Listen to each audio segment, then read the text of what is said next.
முதல் வாசகம். ஒருவர் ஒருவருக்காகவும் எல்லாருக்காகவும் கொண்டுள்ள அன்பில் வளர்வீர்களாக. திருத்தூதர் பவுல் தெசலோனிக்கருக்கு எழுதிய முதல் திருமுகத்திலிருந்து வாசகம். அதிகாரம் 3 இறைவசனங்கள் 7 முதல் 13 முடிய. அன்பர்களே, எங்கள் இன்னல் இடுக்கங்கள் நடுவிலும் உங்களது நம்பிக்கையைக் கண்டு உங்களால் நாங்கள் ஆறுதல் அடைகிறோம். நீங்கள் ஆண்டவரோடு உள்ள உறவில் நிலைத்திருக்கிறீர்கள் என்று அறிந்ததும் எங்களுக்கு உயிர் வந்தது. நம் கடவுள் முன்னிலையில் உங்களால் நாங்கள் பெருமகிழ்ச்சி அடைகிறோம்.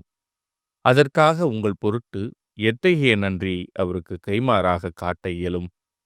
நாங்கள் உங்கள் முகத்தை காணவும் உங்கள் நம்பிக்கையில் குறைவாக உள்ளவற்றை நிறைவாக்கவும் அல்லும் பகலும் மிகுந்த ஆர்வமுடன் மன்றாடுகிறோம். இப்பொழுது நம் தந்தையாம் கடவுளும் நம் ஆண்டவராம் இயேசுவும் உங்களிடம் வருவதற்கான வழியை எங்களுக்கு காட்டுவார்களாக. உங்கள் மீது நாங்கள் கொண்டுள்ள அன்பு வளர்ந்து பெருகுவது போல நீங்கள் ஒருவர் ஒருவருக்காகவும் எல்லாருக்காகவும் கொண்டுள்ள அன்பையும் ஆண்டவர் வளர்த்து பெருகச் செய்வாராக. இவ்வாறு நம் ஆண்டவர் இயேசு தம்முடைய தூயோர் அனைவரோடும் வரும்போது நம் தந்தையாம் கடவுள் முன் நீங்கள் குற்றமின்றி தூய்மையாக இருக்குமாறு அவர் உங்கள் உள்ளங்களை உறுதிப்படுத்துவாராக.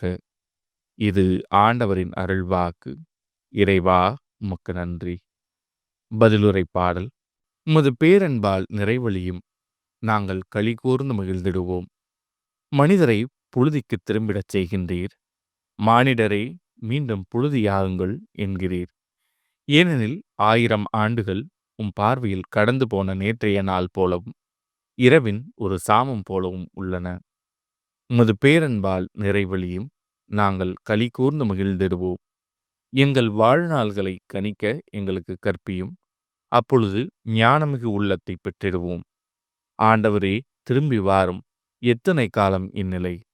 உம் ஊழியருக்கு இரக்கம் காட்டும். உமது பேரன்பால் நிறைவழியும் நாங்கள் களி கூர்ந்து மகிழ்ந்திடுவோம். காலைதோறும் உமது பேரன்பால் எங்களுக்கு நிறைவழியும். அப்பொழுது வாழ்நாளெல்லாம் நாங்கள் களி கூர்ந்து மகிழ்வோம். எம் கடவுளாம் தலைவரின் இன்னருள் எம்மீது தங்குவதாக. நாங்கள் செய்பவற்றில் எங்களுக்கு வெற்றி தாரும்.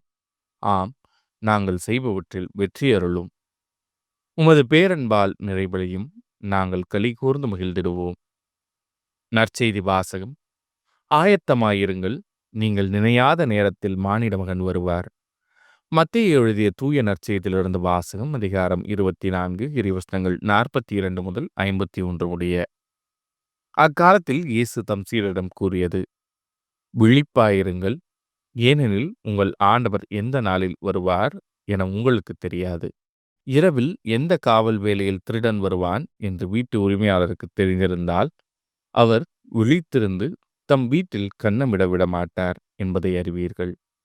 எனவே நீங்களும் ஆயத்தமாயிருங்கள், ஏனெனில் நீங்கள் நினையாத நேரத்தில் மானிட மகன் வருவார்.